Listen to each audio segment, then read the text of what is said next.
Então vamos estudar agora o diagrama HR. O diagrama HR é o diagrama de Hertzsprung-Russell, né? São palavras meio complicadas, é mais fácil dizer o diagrama HR. O que é o diagrama HR, né? Se nós fizermos um recenseamento de estrelas, pegarmos todas as estrelas na vizinhança do Sol, e agora fizermos um estudo no diagrama, nós sabemos, já conhecemos duas propriedades das estrelas. A magnitude absoluta, ou a luminosidade, e a temperatura, ou o tipo espectral, ou o índice de cor. Tudo isso significa mais ou menos a mesma coisa. Então nós podemos fazer um diagrama onde a gente coloca uma coisa em função da outra, né? Magnitude visual absoluta em função do índice de cor. Aqui tem aproximadamente 30 mil estrelas medidas pelo satélite Hipparcos. Essas estrelas são medidas de fato reais, né? O que você vê aqui? Você vê uma grande quantidade de estrelas aqui nesta sequência. Mas você vê também outras sequências. Aqui, por exemplo. E você vê até estrelas aqui embaixo, bem fraquinhas, bem pouco luminosas. E o Sol está aqui. Essas estrelas todas tiveram sua distância medida pelo satélite Hipparcos e puderam, em função de ter a magnitude e a distância e o índice de cor, puderam ser colocados então nesse diagrama, né? Bom, a esta sequência aqui, nós chamamos de a sequência principal. Esta é a sequência principal. Aqui nós temos o ramo das gigantes e aqui nós temos as anãs brancas. Então vocês vejam que o diagrama HR, que é um diagrama de luminosidade versus temperatura, ou o que é equivalente, magnitude absoluta versus índice de cor, ou tipo espectral, tudo isso é o mesmo diagrama, é tudo diagrama HR, né? Esse diagrama começa a mostrar coisas muito interessantes.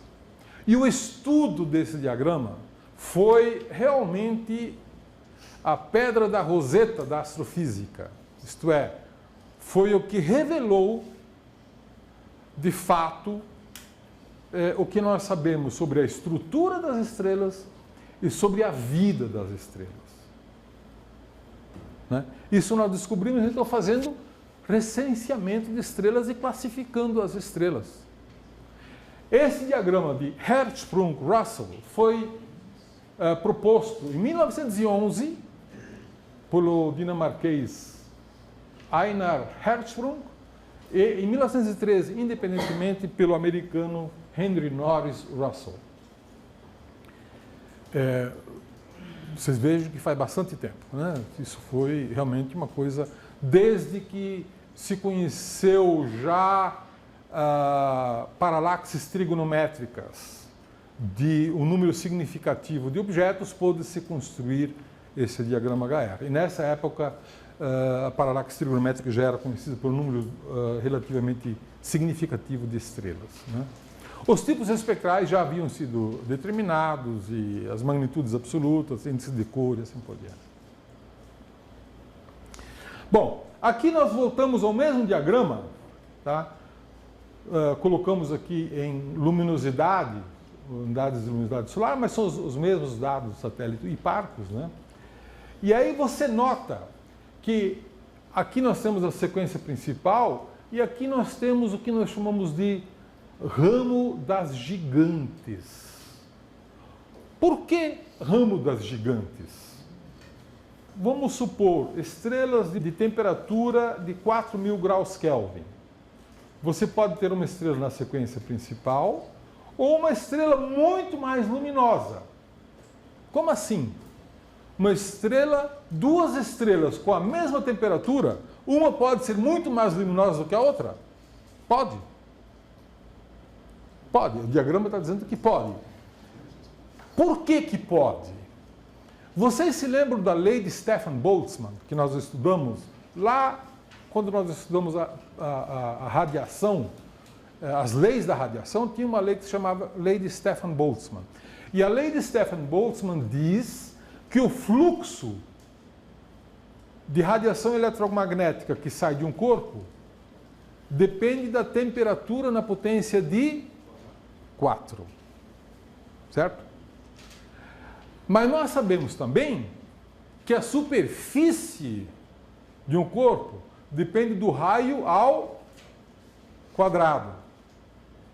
Portanto, você pode dizer que a luminosidade de uma estrela depende da superfície, 4πr², vezes o fluxo que sai por metro quadrado, que é sigma T², onde sigma é a constante de Stefan Boltzmann, como nós já vimos na aula da radiação.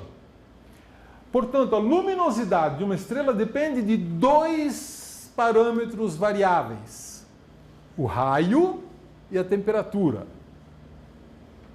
Então, para 2 estrelas de mesma temperatura, vamos supor 4.000 graus, como é que elas podem ter luminosidade muito diferente?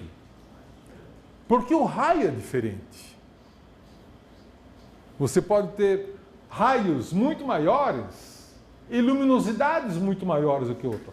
E é por isso que este ramo aqui é chamado o ramo das gigantes. Porque tem raios muito maiores, para a mesma temperatura. Né? Aqui eu coloco em linhas verdes as estrelas que têm um raio solar. Um raio solar é essa sequência aqui. Né? O Sol está aqui, nesse quadradinho aqui. Né? 1/10 de raio solar estaria muito abaixo, teria muito menos luminosidade. 100 vezes menos luminosidade. E 10 raios solares eu estaria aqui, nessa faixa. Então vocês vejam que o ramo das gigantes tem tipicamente 10 vezes o raio do Sol. Enquanto que a sequência principal, nesta faixa, tem tipicamente 1 raio solar.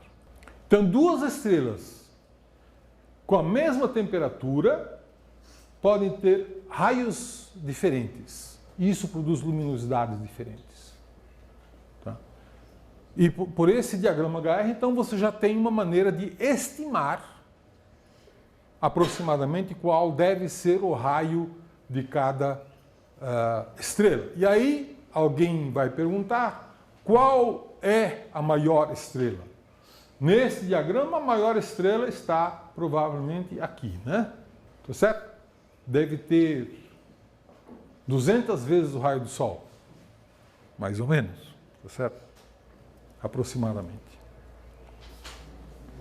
Bom, esta é uma outra maneira de você designar, então, essas sequências que você vê no diagrama HR. E aqui elas são definidas grosseiramente por sequência principal, que é aquele corpo que tem a maior parte dos objetos, o ramo das gigantes, o ramo das supergigantes e o ramo das anãs brancas. Né? Essas são, então, as classes de luminosidade mais conhecidas. Mas existem alguns refinamentos a isso.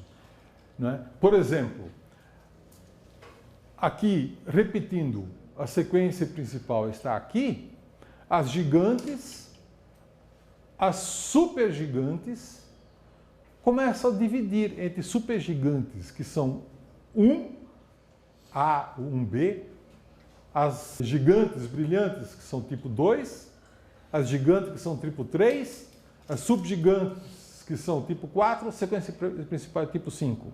Então, população de classe de luminosidade 1, 2, 3, 4 e 5. Sequência principal é então 5. Portanto, quando você diz que o Sol é uma estrela de tipo espectral G2 de sequência principal, você escreve então que é G2, 5. Sempre que você vê uma classificação espectral, você vai ver um algarismo romano depois do tipo espectral. E esse algarismo romano indica a classe de luminosidade. Tá certo? Então, é relativamente fácil você definir a classe de luminosidade de um objeto se você pode colocar esse objeto no diagrama HR. Mas lembre-se que quando você olha para um espectro, você vê linhas bem estreitas ou mais largas. Ela também permite você definir a classe de luminosidade. Muita gente é capaz de definir a classe de luminosidade só olhando o espectro, sem colocar o objeto no diagrama HR. É claro que ele pode fazer as duas coisas e checar se ele está certo, né? É difícil de vocês lerem, mas são as mesmas letras que estão aqui, e os objetos, né, nas suas proporções medidas pelo satélite Hiparco, né? As azuis aqui, as vermelhas aqui, e aqui bem definida está a sequência principal, então. E aqui o ramo das gigantes, que são os dois ramos mais povoados, né? 90% de qualquer recenseamento de estrelas que você fizer, 90% das estrelas está na sequência principal. O que você pode dizer disto?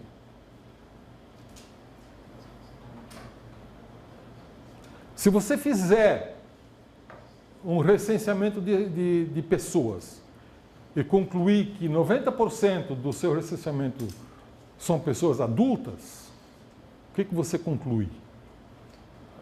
Que uma pessoa passa 90% do seu tempo na fase adulta. Certo? Então, uma estrela passa tipicamente 90% do seu tempo na sequência principal. Tá? Isso é uma estatística bastante grosseira, mas é uma boa indicação de como que as estrelas, de uma certa maneira, evoluem, né? E entender os detalhes da sequência principal e entender como é que a estrela passa pelas outras fases, que elas são fases evolutivas, é o segredo de compreendermos a física da estrutura e da evolução das estrelas, né? Aqui, só para constar, eu estou colocando de novo o diagrama HR, só que eu estou colocando magnitude absoluta em função do tipo espectral, né? De O5 a M8. E aí, várias estrelas conhecidas, né? Sol, Mira, Antares, Betelgeuse, Rigel, Vega, Sirius A, Sirius B. Sirius é uma binária. Sirius A é uma estrela normal, Sirius B é uma anã branca. A anã branca está bem aqui embaixo, né? Vocês vejam que Sirius B é mais quente do que Sirius A. No entanto, a luminosidade de Sirius B é muito menor do que Sirius A. Por quê? Porque o raio é muito menor. É uma anã branca, né? Uma anã. Sirius B tem o raio parecido com a Terra. Sirius A tem um raio um pouco maior do que o Sol, né? Para vocês terem uma ideia das proporções. E isso produz uma diferença em magnitude muito grande, né? Então, muitas dessas estrelas aqui são estrelas próximas, né? A estrela de Barnard é uma estrela muito fria, de baixíssimo brilho. Ela está aqui já no finzinho da sequência principal, nas chamadas anãs vermelhas, né? Anãs vermelhas, na verdade, são estrelas de sequência principal, que é bem lá o rabinho da sequência principal, né? A caudinha lá. Bom, aqui nós temos um diagrama onde eu vou tentar estudar agora a sequência principal. A sequência principal, ela tem, vamos só recapitular aqui, a sequência principal é essa aqui. O que faz com que uma estrela esteja na sequência principal? E o que faz com que uma estrela esteja localizada ou aqui em cima, na ponta azul, ou aqui embaixo, na ponta vermelha. Eu vou adiantar a seguinte conclusão, que é extremamente importante. Essa é uma conclusão muito importante. Toda estrela que tiver queimando hidrogênio no seu núcleo, portanto tem hidrogênio disponível no núcleo, está na sequência principal. Isso mais ou menos define o jogo. Né? Quando a estrela começa a queimar hidrogênio no núcleo, ela entra na sequência principal e só sai da sequência principal quando o hidrogênio do seu núcleo se esgotar, quando tiver queimado tudo. Só para lembrar vocês, o Sol está queimando hidrogênio há quanto tempo? 4,6 bilhões de anos. E queimou metade. Então ele vai continuar na sequência principal por mais 5 bilhões de anos. Porque tem combustível suficiente. Enquanto o Sol tiver hidrogênio no centro, ele vai continuar na sequência principal. Todas as estrelas que queimam hidrogênio no centro, no núcleo, estão na sequência principal. E o que faz com que uma estrela esteja na ponta azul ou na ponta vermelha? A massa. É um único parâmetro, a massa. Massas muito grandes estão aqui em cima, são estrelas muito luminosas e muito azuis. O Sol está aqui, com uma massa solar, por definição, e as estrelas de baixa massa, 1/10 da massa solar, estão aqui. Então, baixa massa, média massa, alta massa. Esta é a sequência de massas. E uma calibração mais precisa está aqui, né? 1/10 de massa solar, como eu já mencionei, o Sol está aqui, 3 vezes a massa do Sol, 9 vezes a massa do Sol, 60 vezes a massa do Sol e 120 vezes a massa do Sol, se é que essas estrelas existem. Na nossa galáxia parece que não, mas na grande nuvem de Magalhães parece que sim. Né? Então vocês vejam que nós temos uma sequência aqui muito bem definida em termos de massa. Então, somente a massa e a existência de hidrogênio no seu núcleo define a posição de uma estrela. Isso é uma ideia extremamente simples. Nós vamos estudar isso um pouco mais em detalhe mais adiante. Né? Mas é importante lembrar que a sequência principal é uma sequência de massas.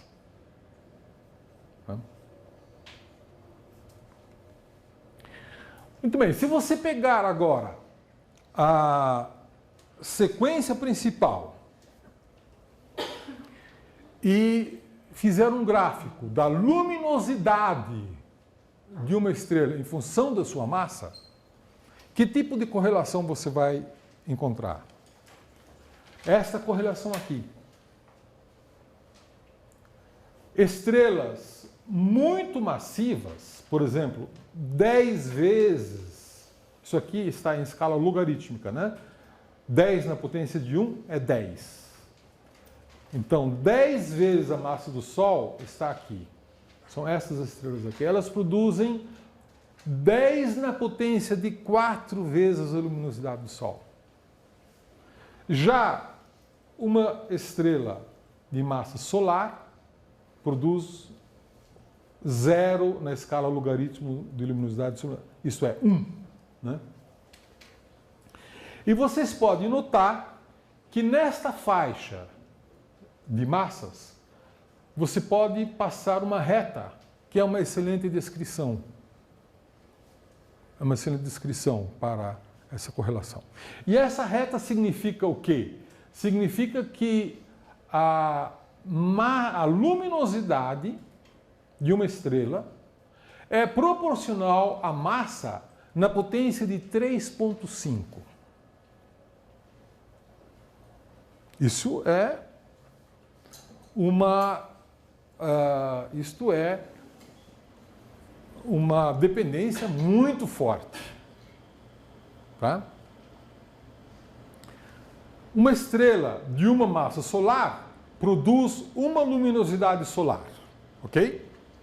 Quanto vai produzir uma estrela de 10 massas solares? 10 na potência de 3,5. 3.000 luminosidades solares. Então, quando você cresce a massa de um fator 10, você cresce a luminosidade de 3.000. É uma dependência muito forte. Estrelas de alta massa são extremamente luminosas. Estrelas de baixa massa são extremamente pouco luminosas. É uma dependência muito forte. 3,5 é uma dependência muito forte. E agora nós podemos derivar uma outra ideia muito interessante. Quanto tempo uma estrela pode durar na sequência principal? Se a luminosidade, se toda a energia que uma estrela pode produzir, a partir do hidrogênio, é proporcional à sua massa, correto? A energia é proporcional que ela pode produzir, é proporcional à sua massa. Tá? Mas se ela produz uma luminosidade que depende da massa na potência de 3 meios, então a idade, o tempo que uma estrela pode ficar na sequência principal é a energia dividido pela luminosidade. Isso dá tempo. Energia é tempo vezes luminosidade. Luminosidade é energia dividida por tempo. E tempo é energia dividido por luminosidade. Se a energia é proporcional à massa e o tempo é a luminosidade dividida pela massa, você tem que o tempo que uma estrela pode ficar na sequência principal é proporcional à massa na potência de menos 2,5. Tá? Também é uma função muito forte da massa. Vamos colocar isso em termos práticos. O Sol vai ficar na sequência principal durante 10 bilhões de anos. Já está na metade. Vai percorrer ainda outra metade. Então, o tempo de uma massa solar na sequência principal é de 10 bilhões de anos. Quanto tempo uma estrela de 10 vezes a massa do Sol pode ficar na sequência principal? É mais ou é menos? É menos. É menos porque ela vai perder luminosidade uma taxa de 3.000 vezes mais rápido do que o Sol, né? Então, se o Sol fica 10 bilhões de anos, uma estrela de 10 massas solares vai queimar 300 vezes mais rápido. 30 milhões de anos. Uma estrela de 10 massas solares vai ficar 30 milhões de anos na sequência principal. É muito mais rápido. Muito mais rápido. Né? E uma estrela de 60, 80 massas solares vai ficar pouquíssimo tempo. 2, 3, 4 milhões de anos apenas. Né? E uma estrela de 1/10 de massa solar. Uma estrela de 1/10 de massa solar vai ficar 300 vezes mais tempo na sequência principal do que o Sol. Correto? Por essa fórmula, é isso que você conclui. 300 vezes 10 bilhões de anos. Tá? Dá 3 trilhões de anos. É quanto tempo uma estrela de 0,1 massa solar vai ficar na sequência principal queimando hidrogênio. Né? Vocês vejam que esses números são dramaticamente diferentes. Né? E o fator básico que determina, então, se uma estrela está na sequência principal, em que local se uma estrela está na sequência principal, para isso ela tem que ter hidrogênio no seu núcleo. Mas a localização da estrela na sequência principal e quanto tempo ela vai ficar na sequência principal e com que luminosidade depende exclusivamente da massa da estrela. Estrelas de alta massa têm vida muito curta. Muito curta. As estrelas são como as pessoas, né? As mais gordinhas morrem primeiro. Certo? Então, uma estrela de muito alta massa, ela passa rápido. Certo? Uma estrela muito magrinha, 3 trilhões de anos. Coitada, nada acontece com ela. Né? Nada acontece com ela.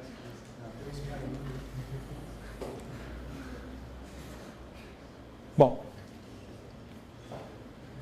então aqui nós vamos contar como é que, rapidamente, o Sol vai evoluir ao longo da sua vida, né?